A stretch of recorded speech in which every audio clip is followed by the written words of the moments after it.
நாம தக்காளி செடி நடவு பண்ணி இப்ப கரெக்டா 1 வாரம் ஆகுது. இந்த 1 வாரத்துல செடி நல்லா உயிர் பிடிச்சிக்கிச்சு, அருமையா உயிர் பிடிச்சிக்கிச்சு. 1-2 செத்து இருக்கு, அந்த தண்டல்களோ வேரர்களோ ஏதோ ஒண்ணுல 1-2 செத்து இருக்கு. இந்த ஃபர்ஸ்ட் வீக்ல நம்ம செடியோட வளர்ச்சியை நல்லா வேறு வளர்ச்சி அதிகப்படுத்துறதுக்கு அதுக்கு யூமிக்கும் பிளஸ் அரித்திரி அப்படிங்கிற ஒரு உயிர் உரமும் நம்ம கொடுக்குறோம். அதே சமயம் அந்த தண்டல்களையும் அந்த பூச்சி தாக்கத்துல இருந்து செடியை காப்பாத்துறதுக்கு அதுக்கு ஒரு மருந்து நாம கொடுக்குறோம். அது என்னங்கிறத நான் காட்டுறேன் பாருங்க. இதுதான் பாத்தீங்க அப்படின்னா வேமு. இது ஒரு உயிர் பூஞ்சான். இது வந்து செடியோட வேர் வளர்ச்சிக்கு இது ரெண்டையும் நம்ம சேர்த்து கொடுக்குறோம். அதே சமயம் இது வந்து பாத்தீங்கன்னா செடியோட அந்த பூச்சி தாக்குதலையும் இது வந்து அந்த தண்டல்கள் இருக்கு இல்லையா, இந்த தண்டல்களுக்கு இந்த மருந்து நம்ம யூஸ் பண்றோம்.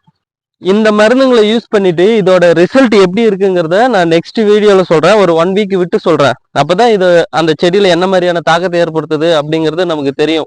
ஒரு வாரமாச்சு கேப் விட்டாதான் அது செடியில கொஞ்சமா டெவலப் இருக்கா, இல்ல அந்த நோய்ங்கெல்லாம் கண்ட்ரோல் வந்திருக்கா அப்படின்னு தெரியும். நான் நெக்ஸ்ட் வீடியோல நான் சொல்றேன்.